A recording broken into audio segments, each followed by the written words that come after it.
Welcome to my YouTube channel.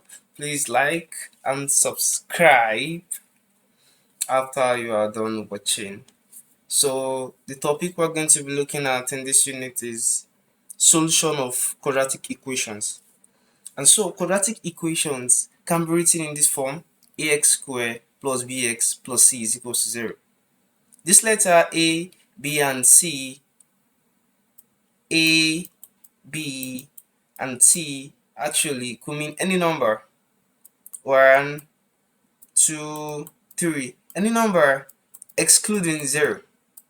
Excluding 0 actually. And a quadratic equation, I told you must take this form. So you must be having x squared in a quadratic equation, or any number. I can say 2x squared. I can say, okay, this should be for a. I can say 3x squared. I can say minus 6x squared. But I can't say 0x squared. It's wrong. No, it cannot be taking a number at the side 0. Okay, you can take any number excluding 0. Same thing for b, this variable b. It could be any number. Take the form x. It must contain this form x, and it could be any number: 1x, minus 1x. It could be x himself, which is the same thing as 1x. If you're having an element alone, there's an invisible one at its side. Okay, so 1x and just x, they mean the same thing. It could be 14x, wherever, but it can't be 0x. So it could be any number except from 0. Same thing for chorus. It could be any number excluding 0. Excluding 0. It could be 4, but it can't be 0. Excluding 0. And so, also, quadratic equation cannot be having a power greater than 2. It could be x2, it could be x1 must contain x1 here, and a constant. But we can't be having x cubed. No, it can't be greater than 2. A quadratic equation can't have a power greater than 2. Please take note. And there are several methods we can use in solving or finding a solution to quadratic equation.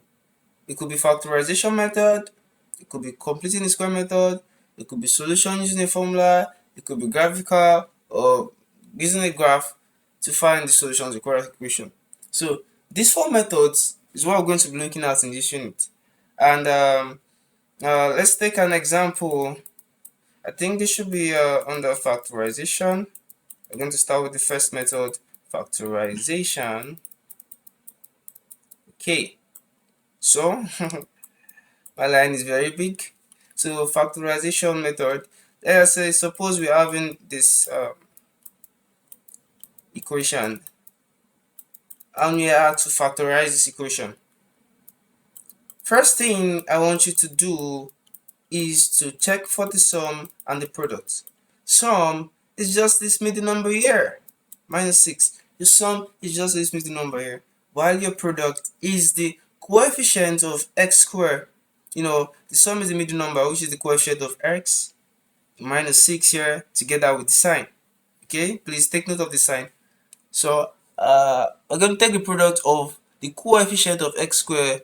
I told you there's always an invisible one if you're having an element alone, and we are going to be multiplying it by the constant 5, and then we're going to be having 5. Okay, this is the plus 1. There's an invisible plus here, that's going to be plus 5. So we're having sum and product, and the next step we need to look at is to think of two numbers that when you add them, when you add them it's going to give minus 6, and when you multiply product, it's going to give plus 5. So if I'm going to add minus 5 and minus 1, and then I should be having minus 6, and if I'm multiplying them, minus 5 times minus 1, I should be having plus 5. So these two numbers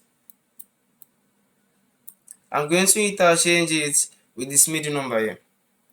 What did I do? I took sum, I took product. I said sum is this middle number here, the coefficient of x, while the product is the multiplication of the coefficient of x squared and the constant 5, which is 5. So 1 times 5, and there's a plus 1 here, times 5, we're having plus 5. And then I've gotten this sum and product. Then I think of two numbers that when I add them, it's going to give me this number here, this sum, which is minus 6 here. And when I multiply them, it's going to give me the product, which is plus 5 here. And so once I've done that, I'm going to interchange these out two numbers, which is minus 5 and minus 1, with this out minus 6x. So I'm going to rewrite the equation as x squared. Instead of me to write minus 6x, I'm going to be writing minus 5x minus 5, then minus 1x. These two numbers, watch, I interchanged it with minus 6x. Then I'm going to be adding plus 5 is equals to 0. Wow. Wow. And so the next thing is to put this in bracket. Put this in bracket. Put this in bracket. And after you've successfully done that, now you check any number that is common. We're just going to factorize how like times number that is common within these brackets I've just taken. So if you watch x squared and minus 5x, we're having x here, we're having x here, so x is common. I can write x out down here. So x going x squared is going to remain x. So what I just did was x squared divided by x, which is common, is going to give us x. And then I did minus 5x divided by x again, which is common, is going to give us minus 5. So I'm writing minus 5 here. Okay? And then here, if you look, what's common here? Interesting.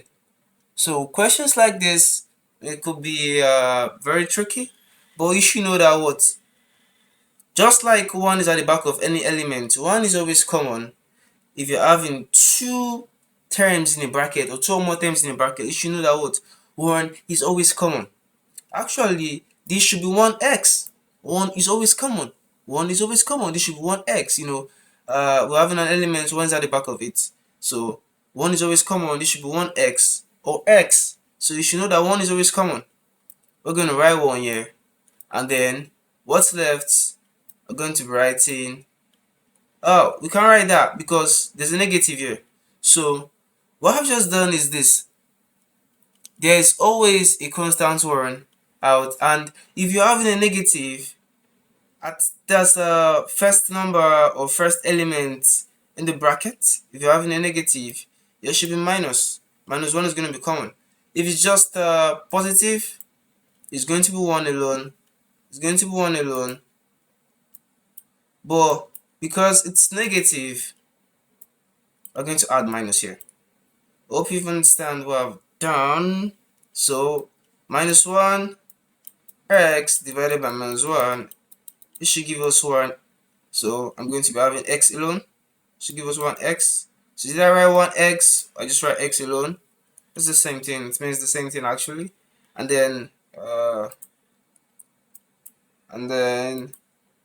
minus, and then 5 divided by minus 1 is going to give us minus 5. So I can just write minus 5 here. And that's equals 0. Just how I've done. Okay. Now I'm going to join these numbers outside the bracket. 1x is same thing as x. It doesn't matter. I could put the 1 there. I can just put it there. And out of these two common factorized bracket, I can just pick one. X minus 5 is equal to 0. Oh, wow, great. I have successfully factorized this thing to at this point. We are not done yet because of the equation equals 0. So what this means is x minus 1 is equal to 0, and this say x minus 5 here is gonna equal to 0. And so we're gonna collect like terms. We're trying to find the value of x, so I'm gonna move whatever is there to get out x, whatever, to the opposite side. That's I call it after the equal sign. And when a number is crossing this equal sign, it's gonna change the sign. Yeah, it's gonna change the sign. When it's crossing this equal symbol, it's gonna change the sign. So if you're minus, if it crosses equal, it's gonna be plus 1, while here is gonna be plus 5. So if you understand this example, if you understand this example, okay, let's take another example.